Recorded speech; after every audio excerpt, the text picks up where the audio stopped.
DSA नहीं हो रहा यार, क्वेश्चंस ही नहीं होते, सोच रहा हूँ छोड़ दूँ, मेरे बस का नहीं है ये। अगर आप भी ऐसा ही कुछ सोच रहे हो तो इस वीडियो को एंड तक ज़रूर देखना।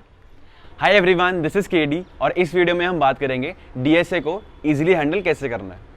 सबसे पहली चीज़, अगर कोई क्वेश्चन ना हो तो क्या करना चाहिए। गाइस, किसी भी क्वेश्चन को हमें एटलीस्ट 30 मिनट्स देने हैं पेन और पेपर पे। हमें सारी अप्रोचेस जो हमारे माइंड में आती हैं ट्राई करनी है। टेस्ट केसेस खुद से बना के चेक करो, जो गिवन टेस्ट केसेस हैं उनको समझ के ट्राई करो और एकदम माइंड को बोलते हैं ना फ्री छोड़ के हमें जो भी माइंड में आ रहा है सब ट्राई करना है इन 30 मिनट्स में एंड गिव योर 100%। अब इसके बाद भी अगर आपको सोल्यूशन नहीं आता then you can see the solution on Geeks for Geeks and अगर वहाँ से भी समझ ना आए then you can refer YouTube videos. और सोल्यूशन में हमने जो भी सीखा, जो कुछ भी आपने नया देखा सोल्यूशन में, उसको हमें नोट डाउन करना है। फॉर एग्जाम्पल, जैसे एरेस के अंदर स्लाइडिंग विंडो टेक्निक होती है यार, तो काफ़ी बच्चों को शुरू में वो नहीं आती, तो सब सोल्यूशन देख के ही समझते हैं। अब हमने उसको समझा, फिर हमने उसको नोट डाउन किया और फिर कोड करके भी हमने चेक किया कि हमें ये चीज़ आ गई है या नहीं। तो इस तरीके से हम अपस्किल हो गए कि हमने एक नई टेक्निक आज सीखी। तो अब अगली बार कोई क्वेश्चन आएगा जिसका सोल्यूशन स्लाइडिंग विंडो से होगा तो हम उसको कर पाएंगे। तो हमें यही मेक श्योर करना है कि हम जो कुछ भी सीख रहे हैं हम उसको आगे जिस क्वेश्चन में भी वो यूज़ हो रहा है उसको अच्छे से यूज़ कर पाएँ। This should be the target. Point 2, it's okay to remember methods and solutions note करते जाओ, बट अगर आप उन सोल्यूशंस को आगे नए क्वेश्चंस में यूज़ नहीं कर पा रहे then it's okay to remember them.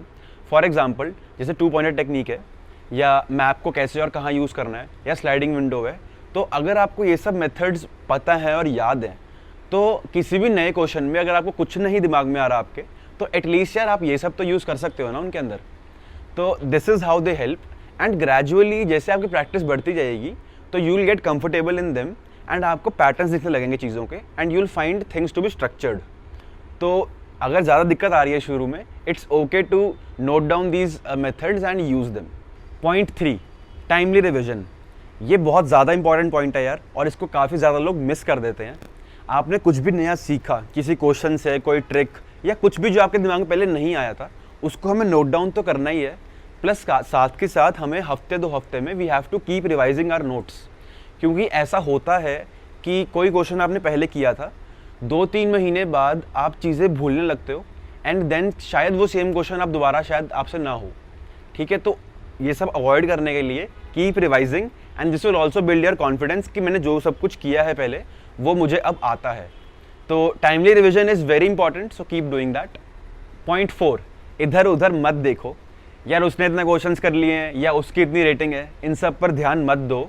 We just have to move on our own pace. मैं तो बोलूँगा सोशल मीडिया से भी दूर रहो और take it slow, topic by topic. आगे कितने टॉपिक्स बचे हुए हैं अभी, उन पर ध्यान मत दो। इंटरव्यू एक्सपीरियंसेस खोल के मत देखो शुरू में, और सिर्फ एक टॉपिक को पकड़ के उसको अपनी पेस पे करना है।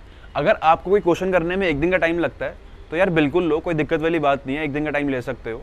ठीक है, जस्ट मेक श्योर कि आप अपने पे फोकस कर रहे हो, क्योंकि यार हर एक की अपनी स्टोरी होती है। सो यू नेवर नो कि उस बंदे ने पहले कितनी मेहनत करी है कितनी नहीं। सो इट्स बेटर कि हमें सिर्फ खुद पे फोकस करना है एंड जो भी हमारी पेस है उसको एक्सेप्ट करते हुए हमें चीज़ें धीरे धीरे आगे बढ़ानी है। सब कुछ एक साथ बहुत जल्दी नहीं हो सकता, तो just make sure you follow this point. Point 5, don't get burnout. हमें गोल सेट करने हैं बट हमें इतने हार्ड गोल सेट नहीं करना यार कि हम खुद ही बर्नआउट हो जाएं। We have to give our best and we have to stay satisfied with our efforts. ठीक है, if you have worked hard then you will surely get the results, आज नहीं तो कल। बस एक चीज़ ध्यान रखना, हमें मैदान में टिके रहना है, भागना नहीं है।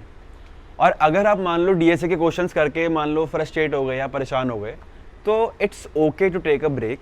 थोड़ा चिल करो यार, कोई दिक्कत वाली बात नहीं है। और अगर पढ़ाई करनी है then you can start some project and then can get back to DSA.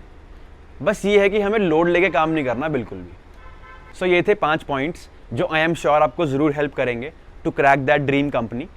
So guys लगे रहो और मिलते हैं नेक्स्ट वीडियो में। अगर आपको वीडियो अच्छी लगी तो अपने फ्रेंड्स के साथ भी यार ज़रूर शेयर करना। बाकी keep coding, keep rocking, take care, bye bye.